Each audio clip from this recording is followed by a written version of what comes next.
तो स्टार्ट करते हैं अनुच्छेद 1। ये अनुच्छेद को हम पढ़ेंगे और इसके नीचे जो है आपके पास 5 क्वेश्चन दिए गए हैं। इन 5 क्वेश्चनों को हम इस अनुच्छेद के हिसाब से इसको सॉल्व करेंगे। तो स्टार्ट करते हैं और अनुच्छेद को धीरे धीरे करके और समझ समझ के पढ़ते हैं।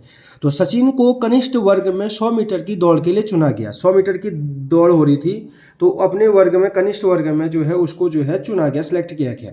वह एक अच्छा धावक था पर आज तक कभी जीता नहीं था। वो रेस तो अच्छा करता था, लेकिन जो है आज तक वो कभी जो है फर्स्ट नहीं आया था, ना ही वो जीता था। इस वर्ष उसने 3 महीने तक अभ्यास किया। उसने इस 3 महीने से लगातार वो प्रैक्टिस पे प्रैक्टिस करे जा रहा था। वह बहुत चिंतित और तनावग्रस्त था। इस बार उसको बहुत टेंशन हो रही थी और वो जो है डिप्रेशन में था कि वो जीतेगा नहीं जीतेगा। खेलकूद प्रारंभ हुआ और उसका नाम पुकारा गया। जब इस गेम्स की बारी आई तो खेलकूद स्टार्ट हुआ और उसका नाम पुकारा गया कि आओ फील्ड में जो है दौड़ लगानी है। सचिन दौड़ के लिए तैयार था और जो है सचिन रेडी हो गया, कैसे जो है दौड़ेंगे करके उसके लिए रेडी हो गया। जब सीढ़ी बजी, हम कहते हैं, तो वह स्थिरतापूर्वक दौड़ा। उसने अपने आप को जो है गंभीर पूर्वक जो है और अपने मन को जो है टेंशन को फ्री होकर वो जो है दौड़ा और विजय चिन्ह तक पहुँच गया। यानी जिस रेस तक उसको पहुँचना था, लास्ट पॉइंट पर, वहाँ तक वो पहुँच गया।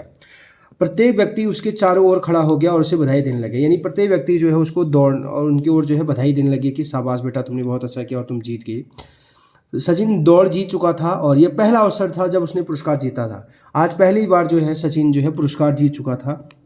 लोग उसको जो है बधाई दे रहे थे। उसने अपने खेलकूद के शिक्षक को उसके प्रोत्साहन करने के लिए धन्यवाद दिया।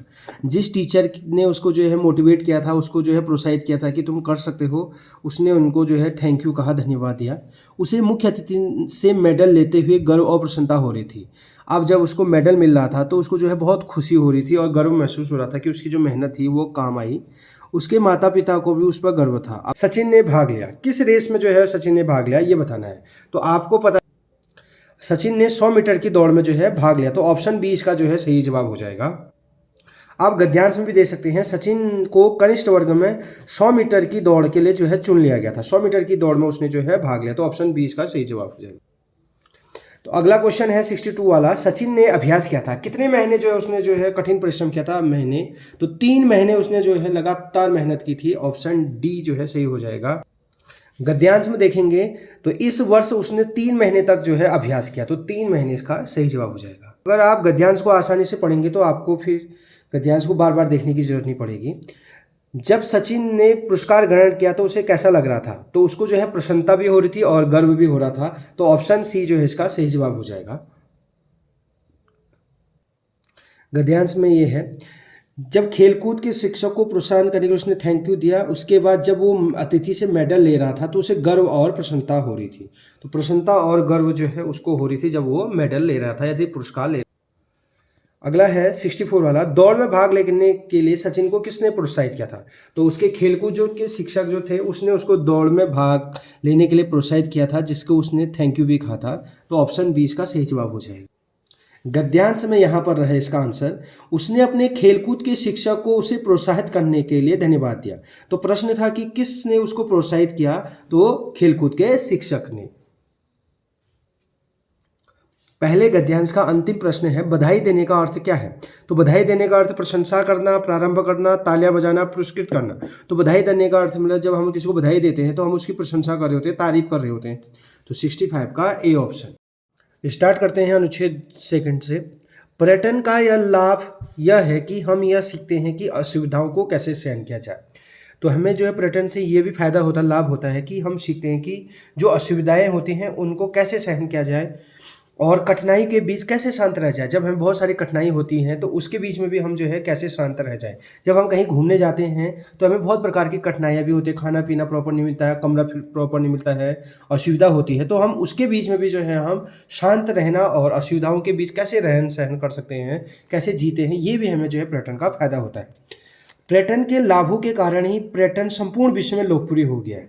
इसके जो फायदे हैं बहुत ज़्यादा हैं। इसी कारण आज हर जगह जो है लोग घूमने जाते हैं और संपूर्ण विश्व में पर्यटन जो है एक महत्वपूर्ण रोल जो है अदा कर रहा है। लाखों विदेशी भारत के स्थानों की सुंदरता और संस्कृति को देखने के लिए प्रतिवर्ष भारत आते हैं।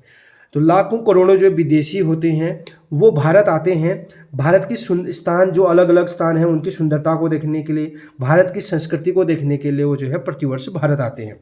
वे हिमालय, ताजमहल, अनेक महलों, किलों, वन्य जीवन के अभयारण्यों तथा समुद्री सैरगाहों आदि स्थान की सुंदरता देखने के लिए यहाँ आते हैं।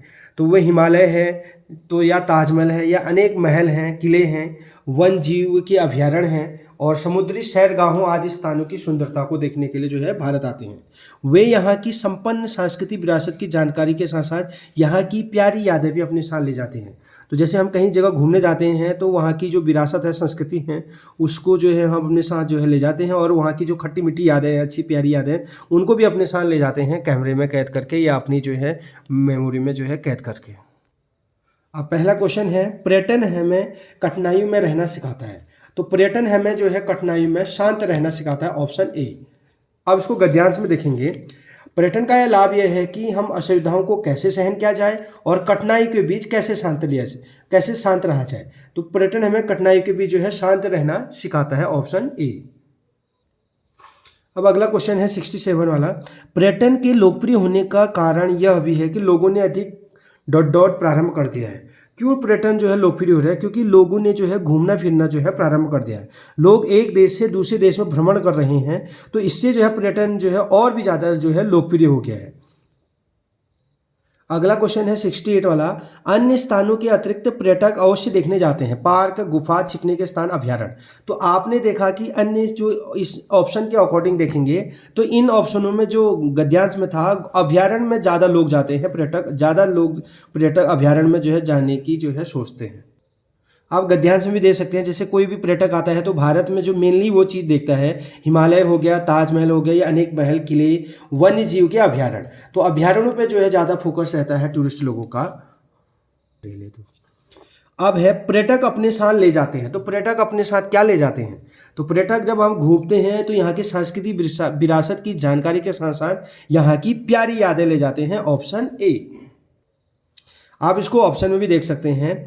तो यहाँ की संपन्न सांस्कृतिक विरासत की जानकारी के साथ साथ यहाँ की प्यारी यादें भी अपने साथ जो है ले जाते हैं। तो इस प्रकार इसका आंसर हो जाएगा ऑप्शन ए 69। गद्यांश दूसरे का अंतिम प्रश्न है। अभ्यारण्य शब्द का अर्थ वही है जो ... का है। आरक्षित वन, पवित्र स्थान, समुद्र तट, चिड़ियाघर। तो अभ्यारण्य का जब हम तोड़ेंगे तो अभय धन अरण्य, इसको हम जब तोड़ेंगे तो अभ्यारण्य का मतलब होता है, इसको जब हम संधि विच्छेद करते हैं तो अभय धन अरण्य, अभय का मतलब होता है बिना भय के यानी बिना डर के, और अरण्य मतलब होता है वन, यानी ऐसे वन जिसमें जंगली जानवर जो है बिना भय के जो है घूमते हैं। सरकार द्वारा ऐसे वनों को संरक्षित किया जाता है जिससे बिना डर के वो जो है घूमे। तो इसका ऑप्शन ए जो है सही हो जाएगा। अभ्यारण्य शब्द का अर्थ क्या हो जाएगा? आरक्षित वन, अर्थात ऐसे वन जिसमें जो है लोगों को जाने की परमिशन खाली घूमने के पर्पज से होती है, वहाँ वो जो है शिकार ऐसी चीज़ें नहीं कर सकते हैं। जैसे कॉर्बेट नेशनल पार्क है तो लोग खाली घूमने जाएंगे, वहाँ पेड़ पौधे नहीं काट सकते हैं, ना ही जो है वहाँ शिकार कर सकते हैं। अनुच्छेद 3 पढ़ते हैं। वन हमारे लिए अनेक रूप से उपयोगी है। जो वन होते हैं हमारे लिए बहुत सारे उपयोगी होते हैं, इनके जो है बहुत सारे फायदे होते हैं।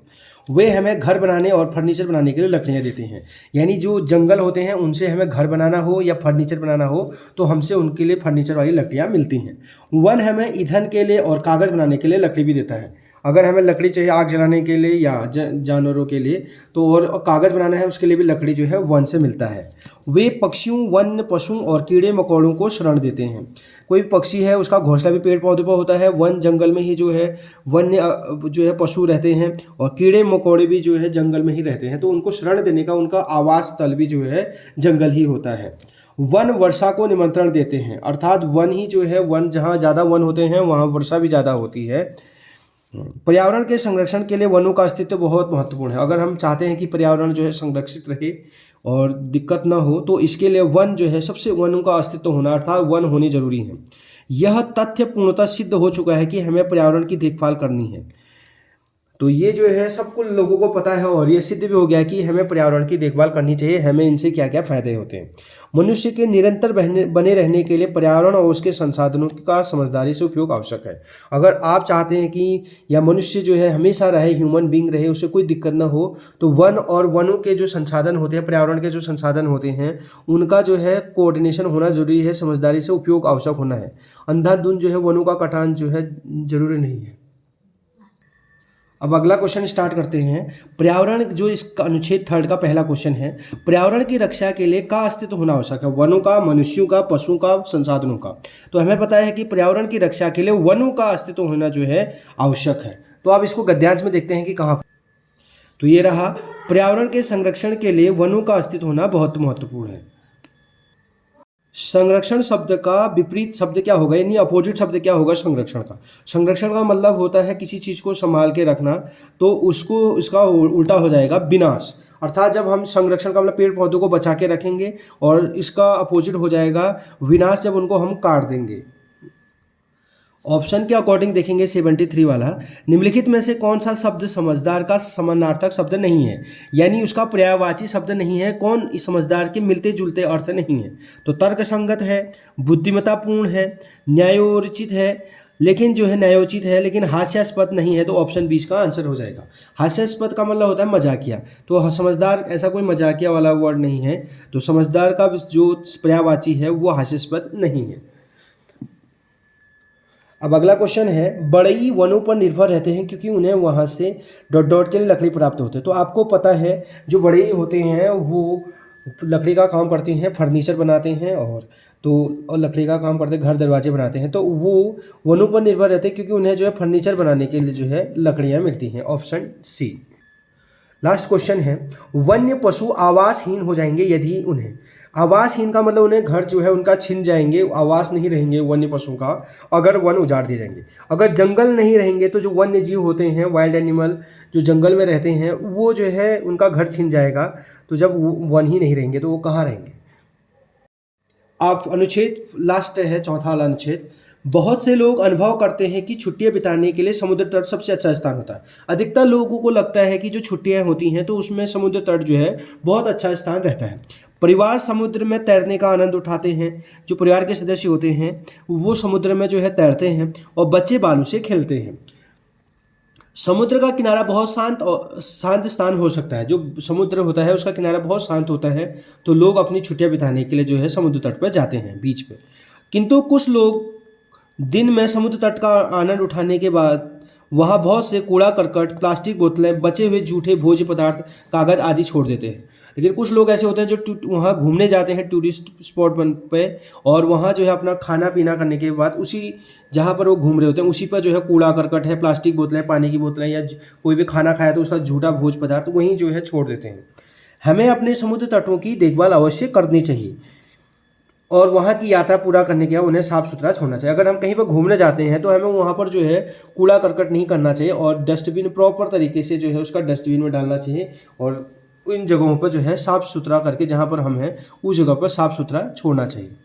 अब क्वेश्चन नंबर 1 से देखते हैं, लोग समुद्र तट पर जाना क्यों पसंद करते हैं? क्योंकि यहाँ बहुत शांत होता है, यह बहुत अस्वच्छ होता है, यह पानी से भरा होता है, या दुकानों से भरा होता है।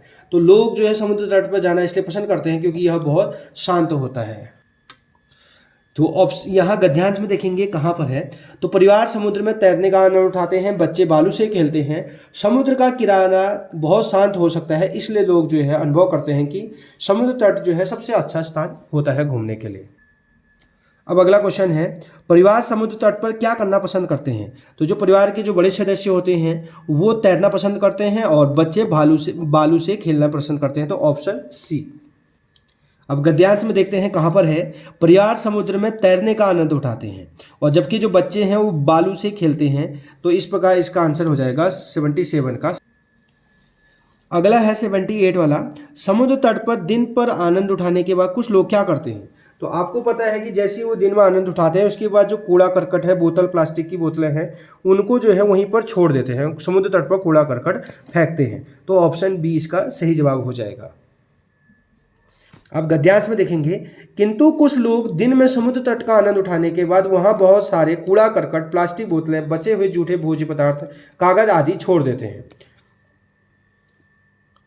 ऑप्शन बी इसका सही हो जाएगा।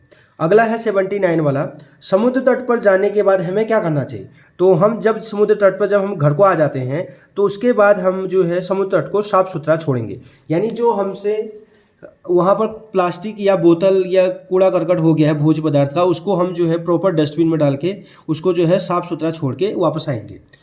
अगला क्वेश्चन है लास्ट क्वेश्चन इस गद्यांश का, जो हमेशा मैं आपके लिए छोड़ता हूँ, लेकिन आज इस बार जो है देखभाल करना वाक्यांश का अर्थ क्या है। देखभाल करने का मतलब होता है किसी वस्तु को देखना, ध्यान रखना, सुंदर दिखाई देना या सावधानी से देखना। जैसे अगर हम हमारी मम्मी पापा कहीं बाहर जाते हैं तो छोटे घर में छोटे बच्चे होते हैं, तो हम बड़े भाई हैं तो हमें कहते हैं कि इसका जो है इस बच्चे का देखभाल करना। तो देखभाल करने का वाक्यांश में अर्थ क्या है, तो आपने इसको कमेंट बॉक्स में इसका आंसर बताना है।